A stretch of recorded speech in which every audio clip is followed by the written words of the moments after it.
Është viti i tretë që po fillon me sfida financiare për shoqatën e paraplegjikëve dhe paralizës së fëmijëve të Gjakovës, Hendikos. Arbër Gjara nga Hendikos Gjakova u shpreh se gjatë ditëve kanë realizuar takime me zyrtar të shumt, ku së shpejti pritet të hapet thirrja për subvencione.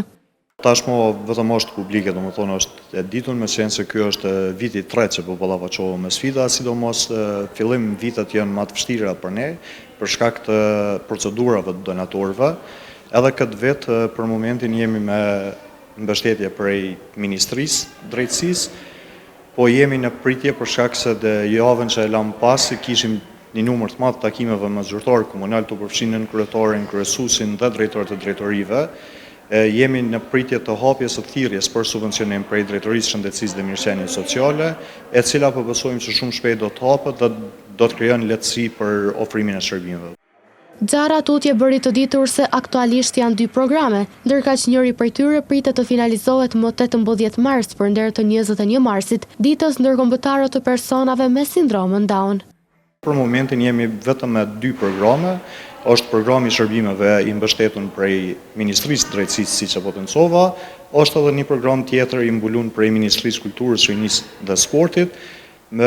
cilë do ta finalizojmë me 18 mars për nder të 21 marsit, ditës ndërkombëtare të personave me sindromën Down.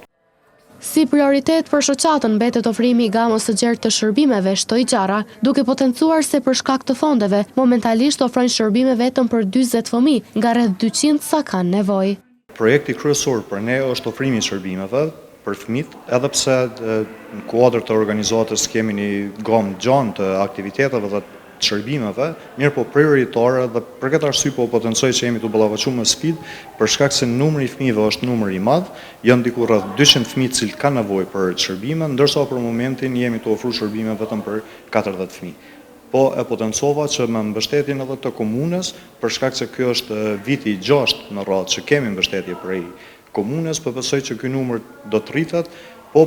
shpresojmë se kemi me pas edhe donatorë tjerë, për shkak se nëse bazohem vetëm në fondet publike, është e pamjaftueshme me mbulu të gjithë fëmijët që kanë nevojë për këto shërbime. Arbër Gjara nga Hendikos shtoi se ndonse numri i fëmijëve ka kohë që varion rreth 200, vitet e fundit po vërehet rritja numrit të fëmijëve, sidomos të atyre me aftësi të kufizuara intelektuale.